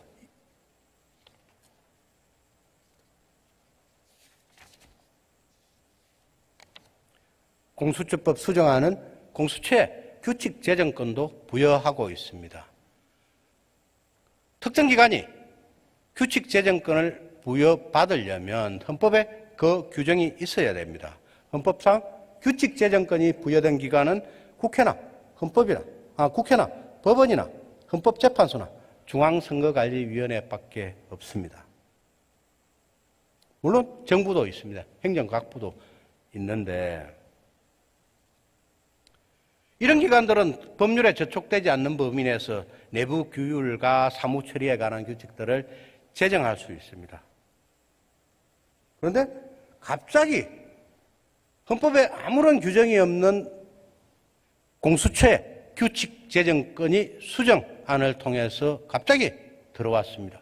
그 규칙 제정권을 통해서 공수처 검사의 임용 조건, 공수처 수사관의 임용 조건을 규칙 제정권에서 규정할 수 있도록 법이 허용을 합니다. 정부기관 어느 기관도, 법무부 장관도, 기획재정부 장관도 자기 소속 공무원의 임용 조건, 그것도 소위 상급 이상 대우를 받는다는 속칭 고위공직자인 공수처 검사를 임용할 수 있는 조건, 공수처 수사관도 마찬가지입니다. 상급 정도까지 대우를 받도록 7급에서 상급으로 규정이 되어 있는데, 고위공무원까지 규정이 되어 있는데, 이런 공무원에 대한 임용 조건을 자체 규정을 가지고 임용할 수 있도록 허용한다. 초헌법적인 발상이죠.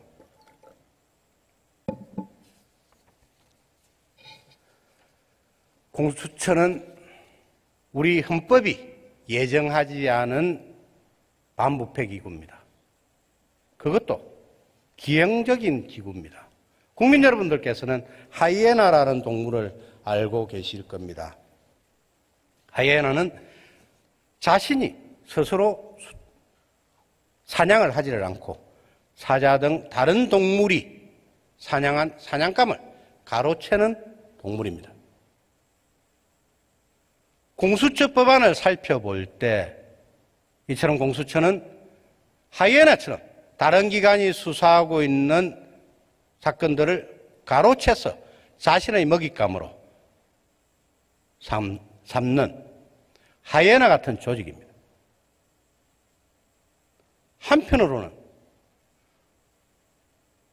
두 눈 중에서 왼쪽 눈은 감고 오른쪽 눈으로만 오른쪽만 바라보면서 오른쪽만 공격할 수 있는 뿔을 가진 기형적인 괴물이 저는 공수처라고 생각을 합니다. 우리 당 의원님들의 생각도 역시 마찬가지입니다. 많은 국민들도 그렇게 생각하고 있습니다. 이전에 공수처의 실체를 알지 못했을 때 많은 국민들이 단지 고위공직자를 수사하고 있는 공수처를 왜 반대하느냐, 왜 검찰은 그토록 반대를 하고 야당은 그토록 반대를 하느냐라고 의문을 표시하면서 많은 지지를 보내신 것이 사실입니다. 그런데 패스트트랙에 이 법안이 올라타고 이 법안의 실체가 조금씩 알려지면서 공수처는 정권에게는 비리 은닉처가 되고 야당에게는 또는 정권의 반대파들에게는 야당의 탄압처 구실을 할 것이라는 염려들이 많이 확산되고 있습니다.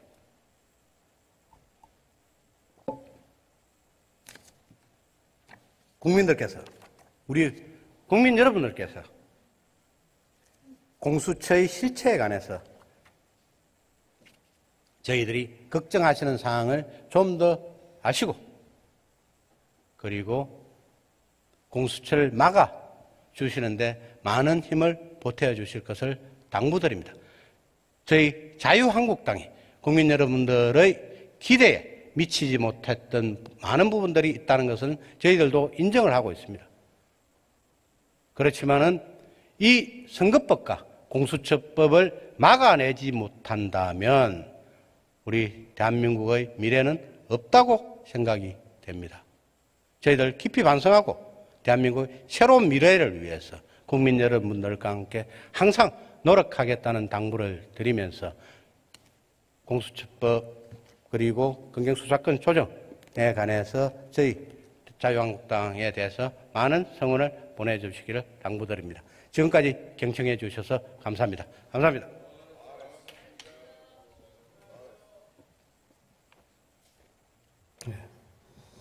정식 의원님 수고하셨습니다. 잘 들었습니다. 다음은 박범계 의원님 나오셔서 토론해 주시기 바랍니다.